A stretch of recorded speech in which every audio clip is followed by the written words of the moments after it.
We have a Canadian Conservative MP, Ryan Williams, and he uncovers what I like to call as the Canadian infinite money glitch. Yes. He's stumbled over the target, whether he kind of really truly understands it or not. He has stumbled over the target. So I think the first couple minutes of this video are important. The rest of it's more political posturing. But the first couple minutes. So I'm gonna give it a roll here, Trevor, and Okay. I think the audience here stick with this because there is what is said and then what is likely to happen. And then with knowledge that you have, what you can do about it, that you can take part in the infinite Canadian money glitch. So here All we right, go. let's do it. Lower wage.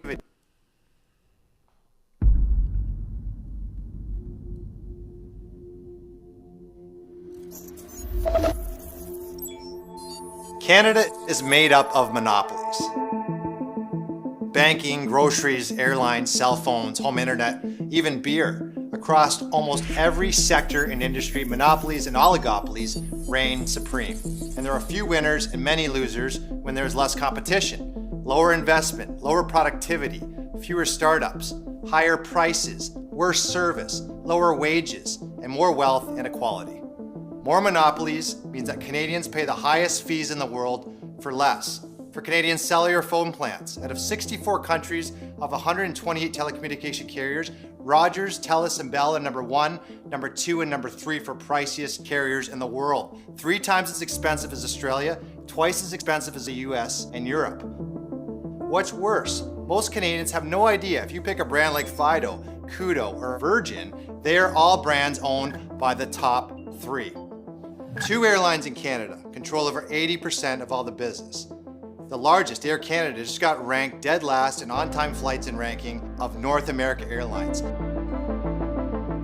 6 Canadian banks own 87% of all the Canadian mortgages. But with the government approving the merger of the number 1 bank, RBC, buying the number 7 bank, HSBC, it is now 6 banks controlling 90% of all the mortgages. 5 grocery stores, 3 Canadian, 2 American, control over 87% of grocery stores in Canada. And it's not just the grocery stores. Those same companies control the food wholesale market, dictating what products go on the supermarket shelf and what prices the stores have to charge.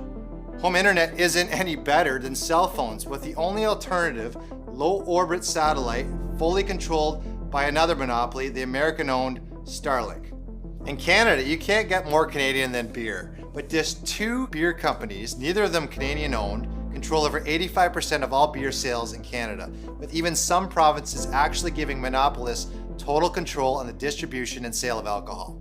It doesn't matter how you look at it, competition is dying in Canada. The Globe and Mail stated, "The state of competition in Canada is easily summarized in a few words: lackluster and getting worse." The Economist stated, "Canada has forgotten how to compete." And economists have stated that the result has been an economy that without competition is not even a capitalist economy anymore. And there is one simple fact. The federal government has done little to prevent this concentration and in fact has done much to encourage it. Canada has a monopoly problem. Okay. And for those of you who have attended the boot camp, I have told, how do we make money predictably over 10%? We use government protected monopolies. Yes. I have said this, and it might have sounded conspiratorial, maybe to some before this point, but it's like someone has actually said it, right? A federal MP has actually said it. But Well, this is good news because we know that they're aware of it. We know that they know that, competition is dead and, monopolies do exist in spite of any rules that they have made regarding monopolies. It just kind of proliferated it, but at least they know the problem, right? well, at least one person has stumbled upon it. The 300 and odd who sit in that parliament, but they do know, I guess. But they're people. When I think people will hear this, I think that they think it's going to change, right? But I want to give you an idea of like how this is not really like a partisan issue that people think that if my guys win, this gets better, and if my guys lose, this gets worse. It's like, it's far more complicated and almost sinister than that. So I'm going to walk you through an example of how this actually transpires in real life, and it'll show you that it's like, it might change your perspective on if this situation is likely to change. And so what I have here is, this is Pierre Poilievre's private member bill dating back to September of 2023. Okay. This is September of 2023. The timeline is very important here, because if you understand the timeline, you'll understand the likelihood. Okay.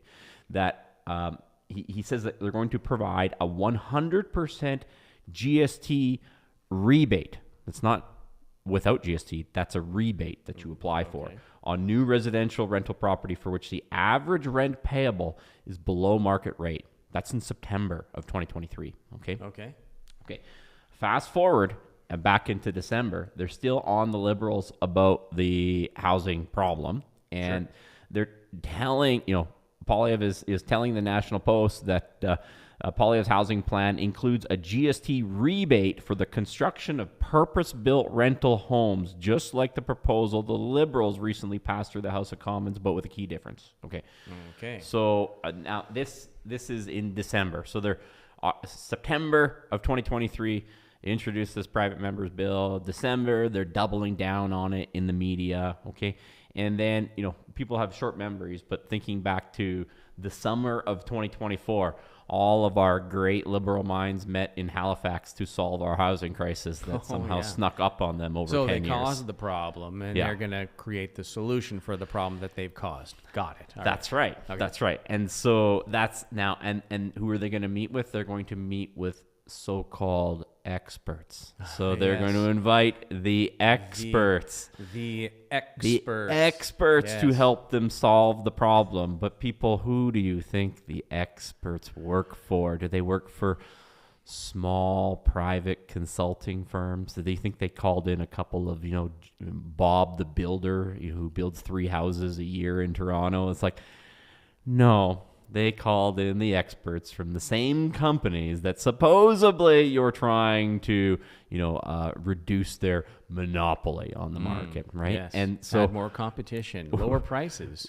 What do they come up with is, what do the Liberals come up with is like, we're going to do a GST rebate. And then the hilarity that ensued after that is Justin Trudeau promised to do this thing 8 years ago. 6 years ago, he was just kidding. Promise broken. And now this morning, just as he got wind this was going to be in my bill, he flip-flopped again.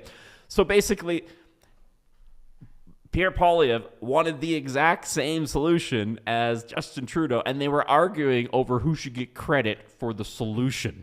Right.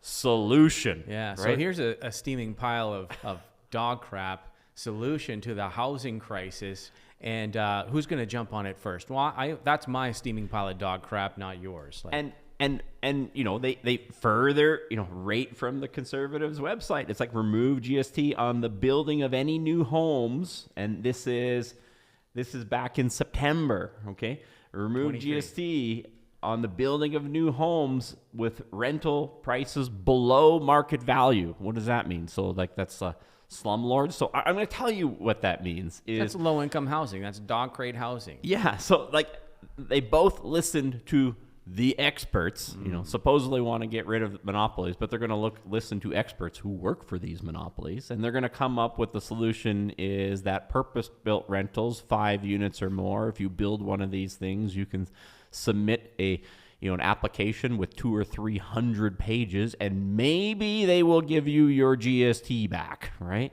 2 or 3, and that's if you're building 5 units or more. But what does that mean for the average person here watching on that single family house that you want with a yard so you can have a barbecue? Pay your GST. Pay your GST. Pay your GST. Yeah. We have a problem with housing. The average Canadian can't afford a house.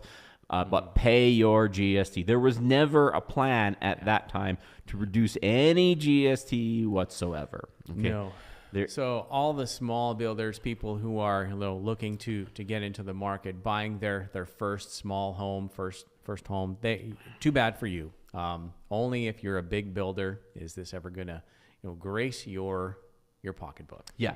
And that was the timeline. It wasn't until October of 2024 that Polyev even thinks about actually eliminating GST on housing units less than $1 million. So like the timeline here is from September of 2023 all the way from October of 2024, it was just a GST rebate on purpose-built rentals that supposedly have lower than market rents. That was the only offer on the table for both parties. And in the hilarity, they were both arguing who should get credit for this terrible idea. Well, and the funny thing is, like, okay, let's be serious. So you don't have to pay the 5% GST on your purpose-built rental. The price of that purpose-built rental is not going to change one bit. It's just going to add 5% more profit into the pockets of the large-scale builder. That's right. So if you're Boardwalk and you're building a 100-unit building, great. I'm sure your advisors will show you how to fill out the paperwork properly and get your 5% back. And if you're Bob the Builder who's building a single-family home or one of these infills and they knock over a house and they put 2 infills up, no bueno for you. You're paying your GST or HST, right? So that was the offer on the table. So these are the same people who said they're going to actually end these monopolies. It's like they all have a history of listening to the monopolies, and that's just kind of how it works. And let me give you a scenario of like how ending these monopolies would go. It's like you're gonna wake up one morning, okay, and you're going to have to listen on, supposedly, you're going to have to listen on CTV, not CBC, because CBC has been defunded, supposedly, but now it's not defunded. We're going to reduce funding. I think they're all funded, but anyway. So okay, so you're independent.